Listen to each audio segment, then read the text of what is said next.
Corona virus ਦੇ ਚੱਲਦਿਆਂ Canada ਵੱਲੋਂ ਅੰਤਰਰਾਸ਼ਟਰੀ ਯਾਤਰਾ ਤੇ ਕਈ ਤਰ੍ਹਾਂ ਦੀਆਂ ਪਾਬੰਦੀਆਂ ਲਾਈਆਂ ਹੋਈਆਂ ਨੇ। ਇਹਨਾਂ ਪਾਬੰਦੀਆਂ ਦੇ ਚੱਲਦੇ ਹੀ ਅੰਤਰਰਾਸ਼ਟਰੀ ਵਿਦਿਆਰਥੀਆਂ ਨੂੰ ਵੀ ਹੱਲੇ ਕੈਨੇਡਾ ਆਉਣ ਦੀ ਖੁੱਲ੍ਹ ਨਹੀਂ ਮਿਲੀ ਹੈ, ਜਦਕਿ ਉਹਨਾਂ ਵਿੱਚੋਂ ਮਹਿਜ ਕੁਝ ਵਿਦਿਆਰਥੀ ਹੀ ਹੱਲੇ ਕੈਨੇਡਾ ਪਹੁੰਚ ਸਕੇ ਨੇ।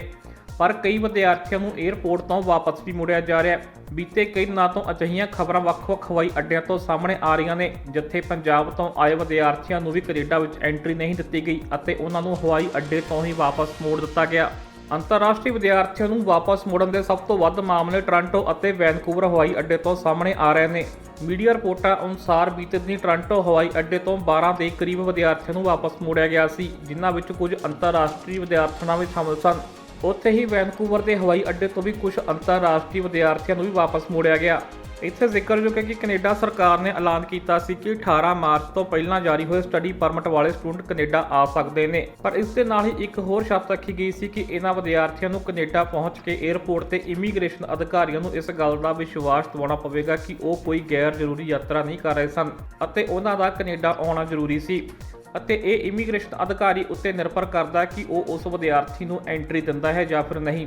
ਜੇਕਰ ਇਮੀਗ੍ਰੇਸ਼ਨ ਅਧਿਕਾਰੀ ਨੂੰ ਯਾਤਰਾ ਦਾ ਕਾਰਨ ਜ਼ਰੂਰੀ ਨਾ ਲੱਗਿਆ ਤਾਂ ਉਹ ਉਸ ਨੂੰ ਏਅਰਪੋਰਟ ਤੋਂ ਹੀ ਵਾਪਸ ਮੋੜ ਸਕਦਾ ਹੈ ਅਤੇ ਇਸ ਤਰ੍ਹਾਂ ਦੇ ਹੁਣ ਤੱਕ ਕਈ ਮਾਮਲੇ ਸਾਹਮਣੇ ਆ ਚੁੱਕੇ ਨੇ।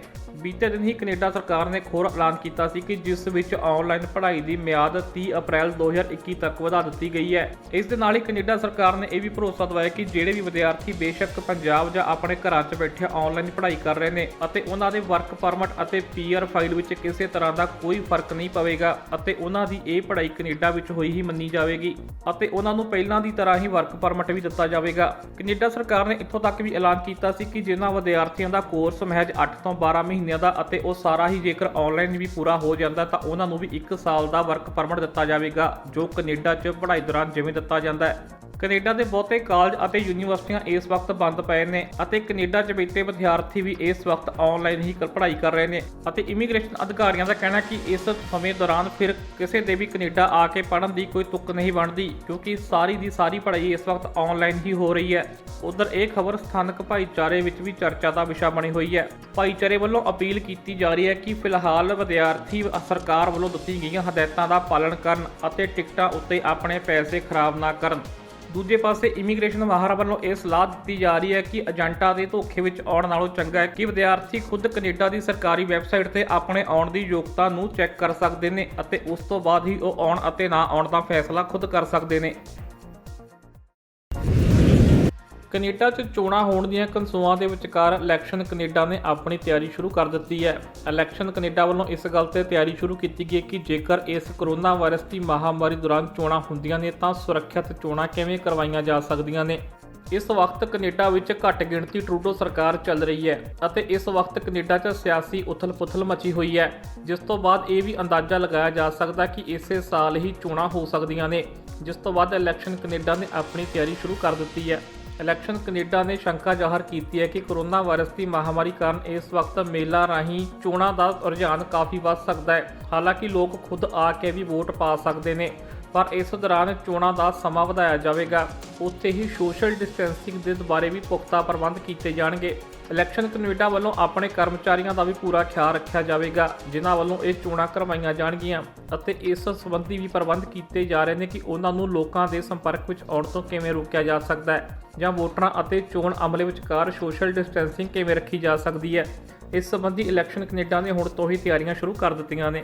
ਉੱਥੇ ਹੀ ਇਲੈਕਸ਼ਨ ਕੈਨੇਡਾ ਵੱਲੋਂ ਇਹ ਵੀ ਸੰਕੇਤ ਦਿੱਤੇ ਗਏ ਨੇ ਕਿ ਇਸ ਵਾਰ ਚੋਣਾਂ ਦੇ ਦਿਨ 'ਚ ਵੀ ਵਾਧਾ ਕੀਤਾ ਜਾ ਸਕਦਾ ਹੈ, ਭਾਵ ਕਿ ਚੋਣਾਂ ਪਾਉਣ ਲਈ ਵੱਧ ਦਿਨ ਨਿਰਧਾਰਿਤ ਕੀਤੇ ਜਾ ਸਕਦੇ ਨੇ ਤਾਂ ਕਿ ਸਾਰੇ ਹੀ ਕੈਨੇਡੀਅਨ ਸੋਸ਼ਲ ਡਿਸਟੈਂਸਿੰਗ ਰੱਖਦੇ ਹੋਏ ਚੋਣਾਂ ਵਿੱਚ ਹਿੱਸਾ ਲੈ ਸਕਣ। ਇਲੈਕਸ਼ਨ ਕੈਨੇਡਾ ਵੱਲੋਂ ਇਸ ਵਾਰ ਹਫ਼ਤੇ ਦੇ ਅਖੀਰਲੇ ਦਿਨ ਵੀ ਚੋਣਾਂ ਲਈ ਨਿਰਧਾਰਿਤ ਕੀਤੇ ਜਾ ਸਕਦੇ ਨੇ ਤਾਂ ਕਿ ਲੋਕ ਛੁੱਟੀ ਵਾਲੇ ਦਿਨ ਵੀ ਵੋਟ ਪਾ ਸਕਣ। ਹਾਲਾਂਕਿ ਮੁੱਖ ਵਿਰੋਧੀ ਪਾਰਟੀਆਂ ਕੰਜ਼ਰਵੇਟਿਵ ਅਤੇ ਐਨਡੀਪੀ ਦਾ ਇਹ ਕਹਿਣਾ ਹੈ ਕਿ ਇਸ ਵਕਤ ਉਹ ਸਰਕਾਰ ਨਹੀਂ ਸੁੱਟਣਾ ਚਾਹੁੰਦੇ, ਬਲਕਿ ਸਰਕਾਰ ਨਾਲ ਮਿਲ ਕੇ ਕੰਮ ਕਰਨਾ ਚਾਹੁੰਦੇ ਨੇ, ਪਰ ਇਸ ਦੌਰਾਨ ਚੋਣਾਂ ਦੀ ਸੰਭਾਵਨਾ ਵੀ ਬਣੀ ਹੋਈ ਹੈ। ਕੋਰੋਨਾ ਵਾਇਰਸ ਪੂਰੀ ਦੁਨੀਆ ਲਈ ਇੱਕ ਵੱਡੀ ਚੁਣੌਤੀ ਬਣਿਆ ਹੋਇਆ ਸੀ। ਕੋਰੋਨਾ ਵਾਇਰਸ ਨੇ ਦੁਨੀਆ ਭਰ ਵਿੱਚ ਵੱਡੀ ਪੱਧਰ ਤੇ ਜਾਨੀ ਅਤੇ ਮਾਲੀ ਨੁਕਸਾਨ ਕੀਤਾ ਹੈ ਅਤੇ ਲਗਭਗ ਦੁਨੀਆ ਭਰ ਦੇ ਹਰ ਵਿਅਕਤੀ ਨੂੰ ਇਸ ਕੋਰੋਨਾ ਵਾਇਰਸ ਦੀ ਮਹਾਮਾਰੀ ਨੇ ਪ੍ਰਭਾਵਿਤ ਕੀਤਾ ਹੈ। ਉੱਥੇ ਹੀ ਇਸ ਤਰ੍ਹਾਂ ਦੁਨੀਆ ਭਰ ਦੇ ਮੁਲਕਾਂ ਦੀਆਂ ਸਰਕਾਰਾਂ ਲਈ ਵੀ ਕੋਰੋਨਾ ਵਾਇਰਸ ਇੱਕ ਵੱਡੀ ਚੁਣੌਤੀ ਬਣ ਕੇ ਉੱਭਰਿਆ। ਇਸੇ ਦੌਰਾਨ ਹੀ ਅਮਰੀਕਾ ਦੀ ਇੱਕ ਏਜੰਸੀ ਵੱਲੋਂ ਸਰਵੇ ਕਰਵਾਇਆ ਗਿਆ ਕਿ ਆਖਰਕਾਰ ਦੁਨੀਆ ਭਰ ਦੇ ਮੁਲਕਾਂ ਵਿੱਚ ਕਿਸ ਤਰ੍ਹਾਂ ਕੋਰੋਨਾ ਵਾਇਰਸ ਨਾਲ ਨਜਿੱਠਿਆ ਗਿਆ। ਇਸ ਸਰਵੇ ਏਜੰਸੀ ਨੇ ਦੁਨੀਆ ਦੇ 14 ਐਡਵਾਂਸ ਅਰਥ ਵਿਵਸਥਾਵਾਂ ਨੂੰ ਇਸ ਸਰਵੇ ਵਿੱਚ ਸ਼ਾਮਲ ਕੀਤਾ ਹੈ, ਜਿਸ ਵਿੱਚ ਇਸ ਏਜੰਸੀ ਨੇ 14,276 ਲੋਕਾਂ ਦੀ ਇੰਟਰਵਿਊ ਕੀਤੀ, ਜਿਨ੍ਹਾਂ ਨੂੰ ਟੈਲੀਫੋਨ ਵੀ ਕੀਤੇ ਗਏ ਅਤੇ ਇਹ ਸਰਵੇ 10 ਜੂਨ ਤੋਂ ਲੈ ਕੇ 3 ਅਗਸਤ ਦੇ ਵਿਚਕਾਰ ਕੀਤਾ ਗਿਆ।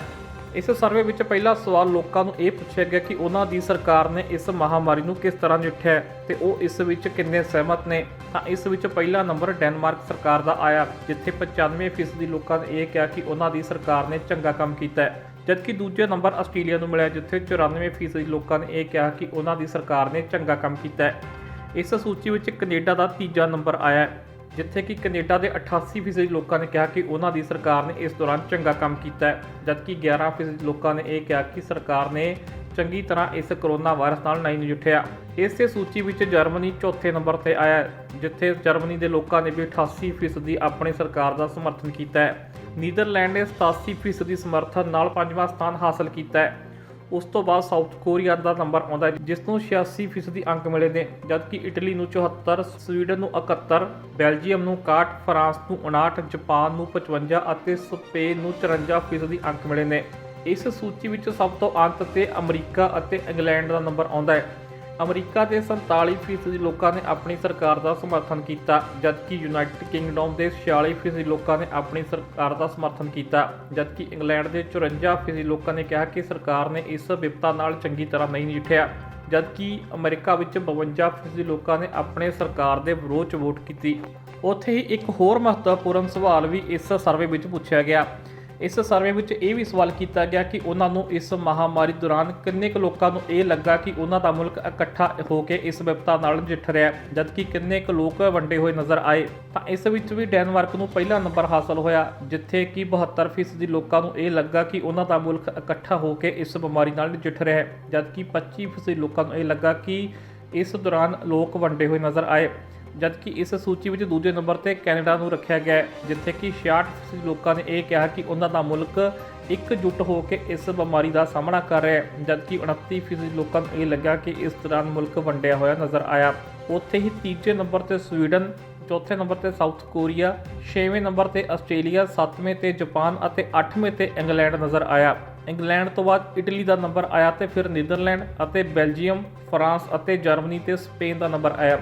ਤੇ ਇਸ ਸੂਚੀ ਵਿੱਚ ਸਭ ਤੋਂ ਅਖੀਰ ਤੇ ਅਮਰੀਕਾ ਦਾ ਨੰਬਰ ਆਇਆ, ਜਿੱਥੇ 77% ਲੋਕਾਂ ਨੂੰ ਲੱਗਾ ਕਿ ਇਸ ਬਿਮਾਰੀ ਦੌਰਾਨ ਲੋਕ ਵੰਡੇ ਹੋਏ ਨਜ਼ਰ ਆਏ, ਜਦਕਿ ਮਹਿਜ 18% ਲੋਕਾਂ ਨੂੰ ਇਹ ਲੱਗਾ ਕਿ ਉਹਨਾਂ ਦੇ ਮੁਲਕ ਨੇ ਇਸ ਦੌਰਾਨ ਇਕਜੁੱਟ ਹੋ ਕੇ ਇਸ ਬਿਮਾਰੀ ਦਾ ਸਾਹਮਣਾ ਕੀਤਾ ਹੈ। ਇਸ ਸਰਵੇ ਵਿੱਚ ਨਾਰਥ ਕੋਰੀਆ, ਏਸ਼ੀਆ ਅਤੇ ਯੂਰਪ ਦੇ 14 ਐਡਵਾਂਸ ਮੁਲਕਾਂ ਨੂੰ ਸ਼ਾਮਲ ਕੀਤਾ ਗਿਆ ਸੀ, ਜਿਸ ਵਿੱਚ ਡੈਨਮਾਰਕ ਨੂੰ ਪਹਿਲਾ ਅੰਕ ਮਿਲਿਆ ਅਤੇ ਨਾਰਥ ਅਮਰੀਕਾ ਤੋਂ ਕੈਨੇਡਾ ਉੱਪਰ ਰਿਹਾ, ਜਦਕਿ ਅਮਰੀਕਾ ਅਤੇ ਇੰਗਲੈਂਡ ਵਰਗੇ ਐਡਵਾਂਸ ਮੁਲਕਾਂ ਨੂੰ ਅਖੀਰਲੇ ਨੰਬਰਾਂ ਤੇ ਰੱਖਿਆ ਗਿਆ। ਨਿਊਜ਼ੀਲੈਂਡ ਵਿੱਚ ਪਿਛਲੇ ਸਾਲ ਇੱਕ ਭਿਆਨਕ ਹਮਲਾ ਹੋਇਆ ਸੀ, ਜਿਸ ਵਿੱਚ ਕ੍ਰਾਈਸਟਚਰਚ ਦੀਆਂ 2 ਮਸਜਿਦਾਂ ਉੱਤੇ ਇੱਕ ਵਿਅਕਤੀ ਨੇ ਸੈਮੀ ਆਟੋਮੈਟਿਕ ਗੰਨਾਂ ਨਾਲ ਹਮਲਾ ਕਰ ਦਿੱਤਾ ਸੀ, ਜਿਸ ਵਿੱਚ ਉਸਨੇ 51 ਲੋਕਾਂ ਦੀ ਜਾਨ ਲੈ ਲਈ ਸੀ ਅਤੇ 7 ਹੋਰ ਲੋਕਾਂ ਨੂੰ ਜ਼ਖਮੀ ਕਰ ਦਿੱਤਾ ਸੀ। ਮਰਨ ਵਾਲਿਆਂ ਵਿੱਚ 7 ਭਾਰਤੀ ਮੂਲ ਦੇ ਵਿਅਕਤੀ ਵੀ ਸ਼ਾਮਲ ਸਨ। ਇਹ ਹਮਲਾ ਕਰਨ ਵਾਲਾ ਵਿਅਕਤੀ 29 ਸਾਲ ਦਾ ਆਸਟ੍ਰੇਲੀਆਈ ਨਾਗਰਿਕ ਬ੍ਰੈਟਨ ਟੈਰੈਂਟ ਸੀ, ਜਿਸ ਨੂੰ ਹੁਣ ਨਿਊਜ਼ੀਲੈਂਡ ਦੀ ਅਦਾਲਤ ਵੱਲੋਂ ਸਜ਼ਾ ਸੁਣਾ ਦਿੱਤੀ ਗਈ ਹੈ। ਬ੍ਰੈਟਨ ਨੂੰ ਨਿਊਜ਼ੀਲੈਂਡ ਦੀ ਅਦਾਲਤ ਨੇ ਉਮਰ ਕੈਦ ਦੀ ਸਜ਼ਾ ਸੁਣਾਈ ਹੈ, ਜਿਸ ਦਾ ਭਾਵ ਹੈ ਕਿ ਹੁਣ ਉਹ ਸਾਰੀ ਉਮਰ ਜੇਲ੍ਹ ਵਿੱਚ ਹੀ ਗੁਜ਼ਾਰੇਗਾ ਅਤੇ ਉਸ ਨੂੰ ਇੱਕ ਵਾਰ ਵੀ ਪੈਰੋਲ ਨਹੀਂ ਦਿੱਤੀ ਜਾਵੇਗੀ। ਨਿਊਜ਼ੀਲੈਂਡ ਦੇ ਵਿੱਚ 1999 ਵਿੱਚ ਫਾਂਸੀ ਦੀ ਸਜ਼ਾ ਖਤਮ ਕਰ ਦਿੱਤੀ ਗਈ ਸੀ, ਜਿਸ ਤੋਂ ਬਾਅਦ ਹੁਣ ਤੱਕ ਦੀ ਇਹ ਸਭ ਤੋਂ ਵੱਡੀ ਸਜ਼ਾ ਹੈ ਅਤੇ ਪਹਿਲੀ ਵਾਰ ਕਿਸੇ ਮੁਜਰਮ ਨੂੰ ਨਿਊਜ਼ੀਲੈਂਡ ਵਿੱਚ ਅਜਿਹੀ ਸਜ਼ਾ ਦਿੱਤੀ ਗਈ ਹੈ। ਦੂਜੇ ਪਾਸੇ ਇਸ ਫੈਸਲੇ ਤੇ ਨਿਊਜ਼ੀਲੈਂਡ ਦੀ ਪ੍ਰਧਾਨ ਮੰਤਰੀ ਨੇ ਤਸੱਲੀ ਪ੍ਰਗਟ ਕੀਤੀ ਹੈ, ਜਦਕਿ ਮੁਸਲਿਮ ਭਾਈਚਾਰੇ ਨੇ ਵੀ ਦੇਸ਼ ਦੀ ਨਿਆਂਪਾਲਿਕਾ 'ਚ ਭਰੋਸਾ ਪ੍ਰਗਟਾਇਆ ਹੈ। ਬ੍ਰੈਟਨ ਨੂੰ ਅਦਾਲਤ ਵਿੱਚ ਸਭ ਤੋਂ ਭੈੜਾ ਕਾਤਲ ਅਤੇ ਇੱਕ ਅੱਤਵਾਦੀ ਵੀ ਐਲਾਨਿਆ ਗਿਆ। ਬੀਤੇ ਕੁਝ ਦਿਨਾਂ ਤੋਂ ਇਸ ਮਾਮਲੇ ਉੱਤੇ ਲਗਾਤਾਰ ਸੁਣਵਾਈ ਚੱਲ ਰਹੀ ਸੀ, ਜਿਸ ਤੋਂ ਬਾਅਦ ਪੀੜਤਾ ਨੇ ਆਪਣੇ ਬਿਆਨ ਦਰਜ ਕਰਵਾਏ, ਪਰ ਇਸੇ ਦੌਰਾਨ ਹੀ ਮੁਜਰਮ ਨੇ ਕਹਿ ਦਿੱਤਾ ਸੀ ਕਿ ਉਸ ਵੱਲੋਂ ਆਪਣੇ ਬਚਾਅ ਵਿੱਚ ਹੁਣ ਇੱਕ ਵੀ ਸ਼ਬਦ ਨਹੀਂ ਬੋਲਿਆ ਜਾਵੇਗਾ ਅਤੇ ਸਾਰੇ ਦਿਨ ਹੀ ਉਹ ਚੁੱਪਚਾਪ ਇਹ ਕਾਰਵਾਈ ਸੁਣਦਾ ਰਿਹਾ ਅਤੇ ਨਾ ਹੀ ਉਸਨੇ ਆਪਣੀ ਸਜ਼ਾ ਘੱਟ ਕਰਨ ਲਈ ਕੋਈ ਅਪੀਲ ਕੀਤੀ। ਤੇ ਸੁਣਵਾਈ ਨੂੰ ਪੂਰਾ ਕਰਦਿਆਂ ਅੱਜ ਅਦਾਲਤ ਨੇ ਆਪਣੀ ਸਜ਼ਾ ਸੁਣਾ ਦਿੱਤੀ ਹੈ, ਜਿਸ ਦੇ ਤਹਿਤ ਹੁਣ ਉਸ ਨੂੰ ਸਾਰੀ ਦੀ ਸਾਰੀ ਉਮਰ ਹੀ ਜੇਲ੍ਹ ਵਿੱਚ ਕੱਟਣੀ ਪਵੇਗੀ ਅਤੇ ਉਹ ਪੈਰੋਲ ਲਈ ਵੀ ਅਰਜ਼ੀ ਨਹੀਂ ਦੇ ਸਕਦਾ। 29 ਸਾਲ ਦਾ ਬ੍ਰੈਟਨ ਆਸਟ੍ਰੇਲੀਆ ਦਾ ਨਾਗਰਿਕ ਹੈ ਜੋ ਨਿਊ ਸਾਊਥ ਵੇਲਸ ਵਿੱਚ ਜੰਮਿਆ ਸੀ ਅਤੇ ਉਸ ਦਾ ਪਿਤਾ ਕੂੜਾ ਢੋਣ ਦਾ ਕੰਮ ਕਰਦਾ ਸੀ ਅਤੇ ਉਸ ਦੀ ਮਾਂ ਅਧਿਆਪਕ ਹੈ। 2010 ਦੇ ਵਿੱਚ ਉਸ ਦੇ ਪਿਤਾ ਦੀ ਮੌਤ ਹੋ ਗਈ ਸੀ, ਜਿਸ ਤੋਂ ਬਾਅਦ ਉਹ ਏਸ਼ੀਆ ਅਤੇ ਯੂਰਪ ਦੇ ਟੂਰ ਤੇ ਨਿਕਲ ਗਿਆ। ਬ੍ਰੈਟਨ ਦੀ ਦਾਦੀ ਦਾ ਮੰਨਣਾ ਹੈ ਕਿ ਇਸ ਤੋਂ ਬਾਅਦ ਹੀ ਉਸ ਦਾ ਮਨ ਬਦਲ ਗਿਆ ਸੀ ਅਤੇ ਉਹ 2017 ਚ ਨਿਊਜ਼ੀਲੈਂਡ ਆ ਗਿਆ ਅਤੇ ਮੁਸਲਿਮ ਭਾਈਚਾਰੇ ਨੂੰ ਨਿਸ਼ਾਨਾ ਬਣਾਉਣ ਲਈ ਯੋਜਨਾ ਤਿਆਰ ਕਰਨ ਲੱਗਾ। ਇਸ ਦੇ ਨਾਲ ਹੀ ਉਹ ਹਥਿਆਰਾਂ ਦਾ ਲਾਇਸੈਂਸ ਬਣਾਉਣ ਵਿੱਚ ਰੁੱਝ ਗਿਆ। ਉਸ ਨੇ ਹਮਲੇ ਤੋਂ ਪਹਿਲਾਂ 74 ਸਫ਼ਿਆਂ ਦਾ ਇੱਕ ਮੈਨੀਫੈਸਟੋ ਵੀ ਆਨਲਾਈਨ ਅਪਲੋਡ ਕੀਤਾ ਸੀ, ਜਿਸ ਉੱਤੇ ਨਿਊਜ਼ੀਲੈਂਡ ਸਰਕਾਰ ਨੇ ਪਾਬੰਦੀ ਲਾ ਦਿੱਤੀ ਹੈ। ਆਸਟ੍ਰੇਲੀਆ ਦੇ ਪ੍ਰਧਾਨ ਮੰਤਰੀ ਸਕਾਟ ਮੋਰਿਸਨ ਨੇ ਵੀ ਬ੍ਰੈਟਨ ਨੂੰ ਇੱਕ ਸੱਜੇ ਪੱਖੀ ਕੱਟੜ ਅੱਤਵਾਦੀ ਦੱਸਿਆ ਹੈ। ਬ੍ਰੈਟਨ ਨੇ ਬੀਤੇ ਸਾਲ 15 ਮਾਰਚ ਨੂੰ ਇਹ ਹਮਲਾ ਕੀਤਾ ਸੀ ਅਤੇ ਇਸ ਨੂੰ ਫੇਸਬੁੱਕ ਉੱਤੇ ਲਾਈਵ ਵੀ ਕੀਤਾ ਗਿਆ ਸੀ।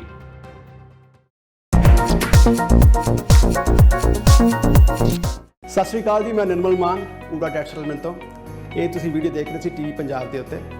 ਇਹੋ ਜਿਹੇ ਹੋਰ ਜਾਣਕਾਰੀ ਭਰਪੂਰ ਵੀਡੀਓ ਦੇਖਣ ਵਾਸਤੇ ਟੀਵੀ ਪੰਜਾਬ ਦੇ ਚੈਨਲ ਨੂੰ ਸਬਸਕ੍ਰਾਈਬ ਕਰੋ ਤੇ ਨਾਲ ਹੇਠ ਦਿੱਤੇ ਹੋਏ ਬੈਲ ਆਈਕਨ ਦੇ ਬਟਨ ਦਬਾਓ। ਸਤਿ ਸ਼੍ਰੀ ਅਕਾਲ।